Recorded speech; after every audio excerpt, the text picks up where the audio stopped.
Welcome back. You're watching Morning Express. We're talking about your health, and today's focus is early pregnancies and sexually transmitted diseases among children. Yes, you heard me right, among children. The numbers are damning, and we have been joined. We were earlier on with Dr. Carol Mwai, and now we're joined by Lucia Laboso, County Lead at the Evidence for Action. Now, Dr. Mwai, without naming names, could you please tell us an experience that you handled, or rather a case that you handled personally, and why this stood out for you? And at the same time, for parents who are wondering whether this could be something that's affecting their children, what should they look out for?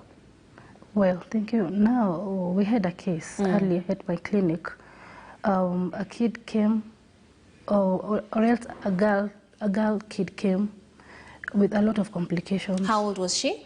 She was 16 years. 16? Yes. Complications such as? Actually, she first texted me. And she told me I was given your number by someone. It was a refer. And then she texted me her problems. She told me I'm having some headache, a lot of discharge, a lot of pelvic pain, a lot of backaches, a lot of lower abdominal pain. We call them LAPs. And we did an investigation. This is the case I was talking about. We then had to engage the parent.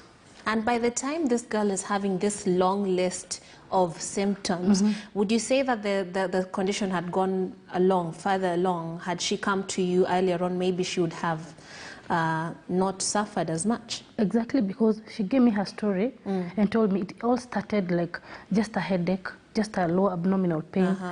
And then it graduated to, she was even bleeding. She was even having a lot of fatigue and nausea. By then she was vomiting. Okay. And we came after investigations. Normally what we do when you come to the clinic, you just don't have to tell someone that you're suffering STI or maybe sexually transmitted diseases until you do further investigations. To figure out what the problem is. Yeah, to figure out the problem. Yeah, and for those who are concerned, these are situations that could have lifelong impacts on the reproductive health of an individual. Speak to us about that and why it is important to seek medical attention during the initial stage earlier on, and even better to educate young people and children about these conditions or these possibilities. Okay.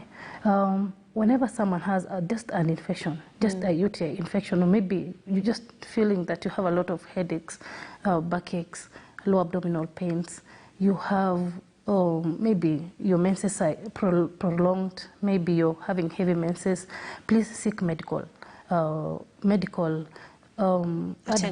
advice immediately, because this might also result to a lot of complications in future.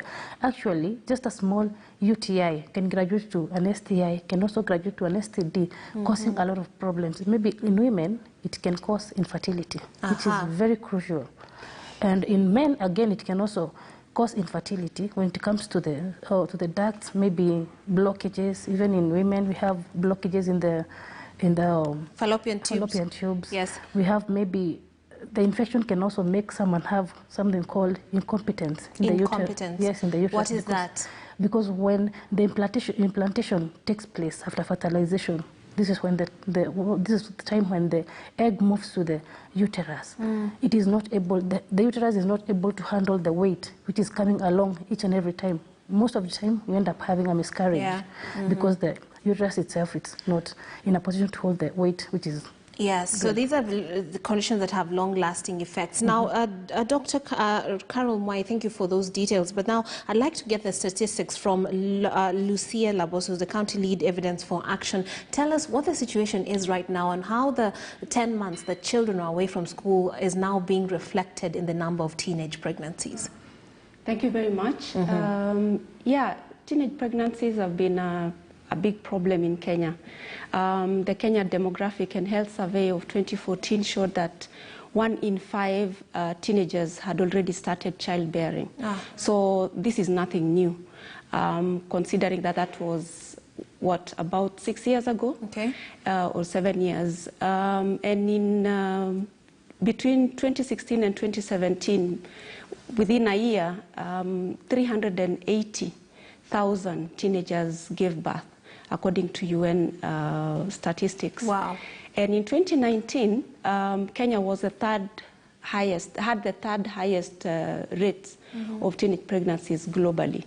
82 for every 1,000 live births, 82 were from teenagers.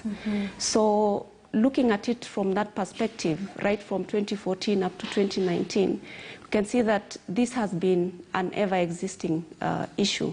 And when we look at the statistics that were in the media for the last 10 months of the COVID pandemic, it really just shows that the pandemic shone a light on what was already a major problem. So, and with the reopening of schools, it has become very apparent that there are girls who have not gone to school because they are expectant, because some of them have also gotten into early marriages. What is it that we are missing? Because you've said this is something that was just exacerbated by the 10 months that children are away from school. So what is it that we're not doing right? What are we not understanding about this problem so that we solve it once and for all as a country? Yeah, that's exactly a very important point that you raised, because I think the level of ostrich syndrome that we have in this country is ostrich syndrome. Yeah, it's very high because 2014 Kenya Demographic Health Survey, the statistics were out there already, and this is a government document, so the government knows about the problem, but we are not addressing the root causes. What are the push factors really that are causing our teenagers to get pregnant? So, for example, for the period of the pandemic, the 10 months, what has happened? The minister or the cabinet secretary said that they were sending out chiefs to round up the girls to make sure that they go to school. Yes. But why are they coming with their babies? Yeah, are they coming to with their babies? What really pushed them into this situation? Why are we not having comprehensive sexuality education? Why do we think that teenagers knowing about sexuality education will lead them to more promiscuity? I think that is what we, that's a perspective that is not backed by any evidence, because actually where comprehensive sexuality education is done, it has been shown that teenage pregnancies are actually reduced. Yes, and it's not being done to enable them or encourage them to engage in sexual acts. Now, Dr. Mwai, could you give your closing remarks on this subject? I think I'd also support the whole idea of the knowledge of talking to these people openly, talking to these young girls openly. I think... And boys, because... I think I'm so much into girls. Yes. In a way, okay. We should also sit them down, let them know, let them openly talk to them, let them know the dangers and what can come along their ways in future if they don't listen to us. Yes. And Labuso, would you give us your take or your closing remarks? Yeah.